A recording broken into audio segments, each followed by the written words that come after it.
This is section 1.10b, modeling and variation. And this is the very last section of chapter 1, which, as you know, has been a pretty long chapter.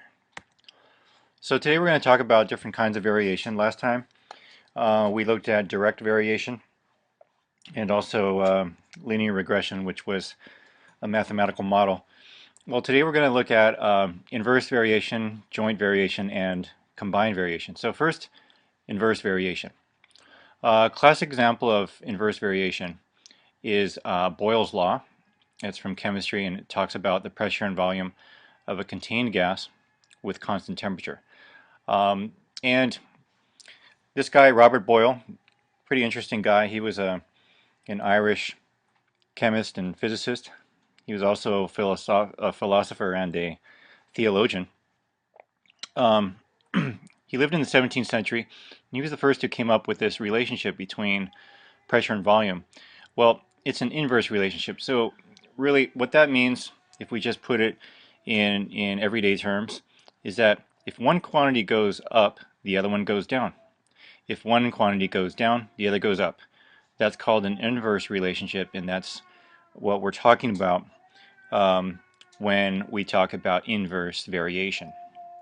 All right, so in this case we would say the volume of a contained gas varies inversely as its pressure. The volume of a contained gas varies inversely as its pressure. Okay, so let's think of it this way. Let's say that you have, a container and you pump some air into it. Just keep that air at a steady temperature, maybe room temperature. Now, if you decrease the pressure, then you're also increasing the volume. If you increase or decrease the volume, then you're increasing the pressure. All right, so the volume of contained gas varies inversely as its pressure. This is how we would state Boyle's law, just in regular words. All right, and there are other ways to express inverse variation as well.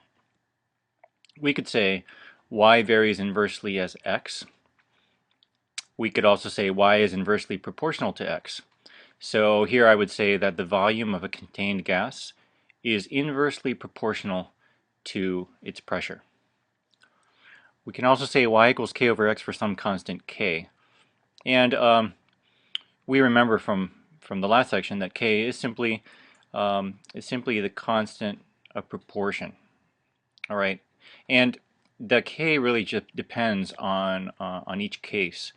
For example, there will be a different k for every kind of gas, just as there was a different k for every kind of spring, as we saw last time. Now, combined variation is, as the name would suggest, a combination of direct and inverse variation.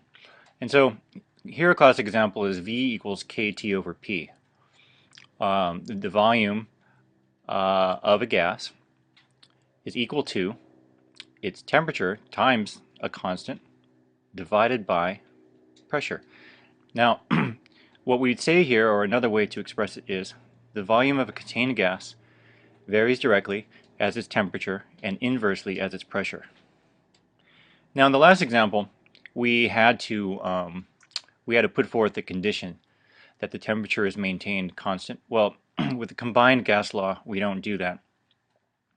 And actually, the reason this is called the combined gas law is it's funny. You would think that it's called the combined gas law because it uses combined variation. That's actually not true. The combined gas law does happen to use combined variation, but it's called the combined gas law because it's a combination of Boyle's law and Charles' law and the Guy-Lussac law. And, all those different laws come together into one, and that's called the combined gas law. V equals kT over P. Sometimes you'll see it written in different ways. A common way that the combined gas law is written is K equals PV over T, but mathematically it's the same. All right, so here are the ways that we can say this. We can say that Z varies directly as X and inversely as Y. We can also say that Z is directly proportional to X and inversely proportional to Y. So here I could say that the volume of a contained gas is directly proportional to its temperature and inversely proportional to its pressure. And finally, we can say z equals kx over y for some constant k. Here's an example. The pressure of a gas is 0.75 kilograms per square meter when the temperature is 294 kelvins and the volume is 8,000 cubic centimeters. When the temperature is raised to 300 kelvins and the volume is decreased to 7,000 cubic centimeters, what is the pressure? Okay, you might have already learned this in chemistry or physics, but just a quick review on kelvins. So the combined gas law is set up basically by convention, where the temperature is always expressed in kelvins rather than in degrees Celsius or degrees Fahrenheit. And notice that when we write 294, we don't write degrees. We just write the big K. And the big K means kelvins.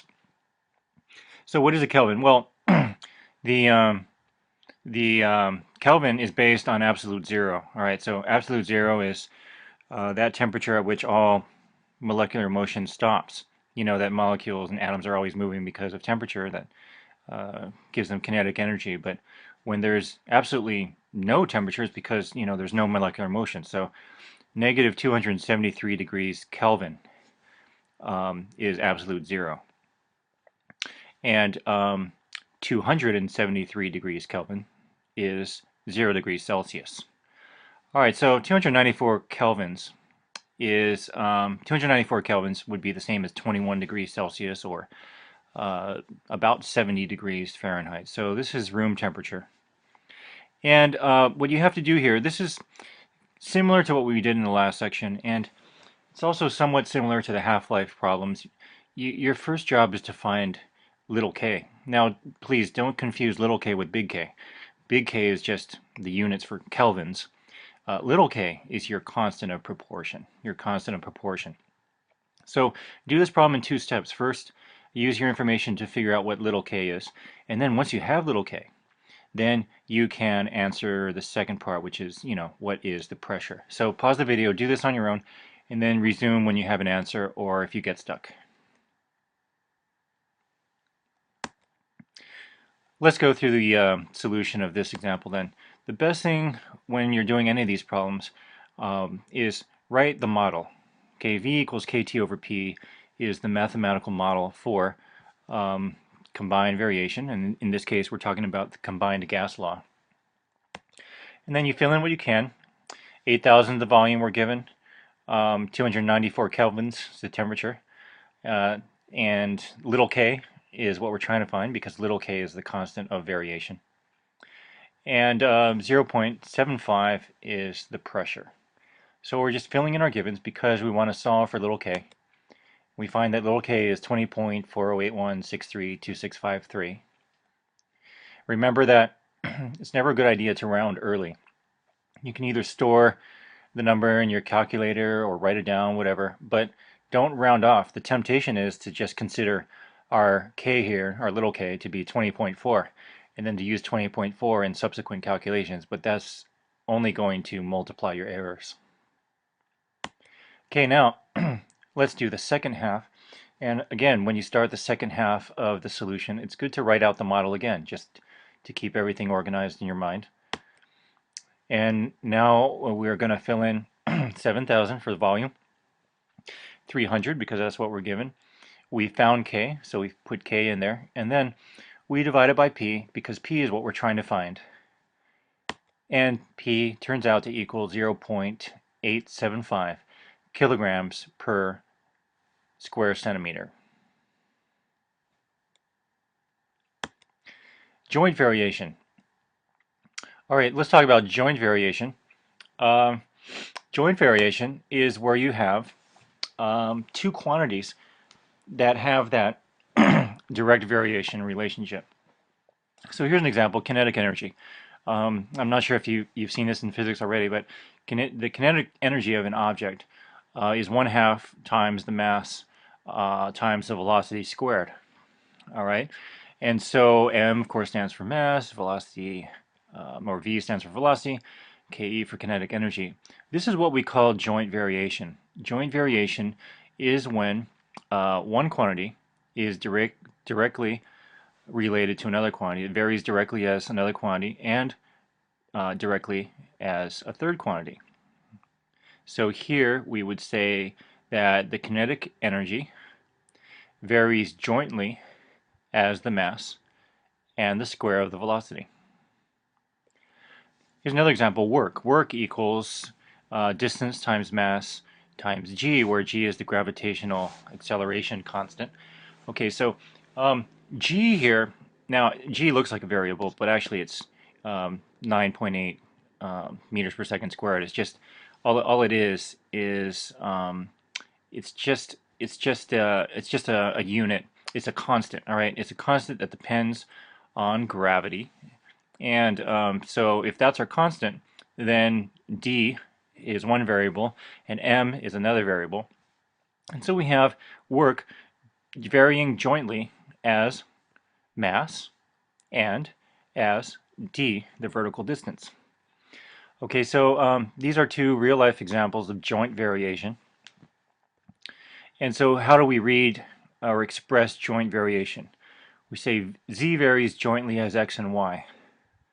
Okay, applying that to the first example, the kinetic energy of an object varies jointly as the mass and the square of its velocity.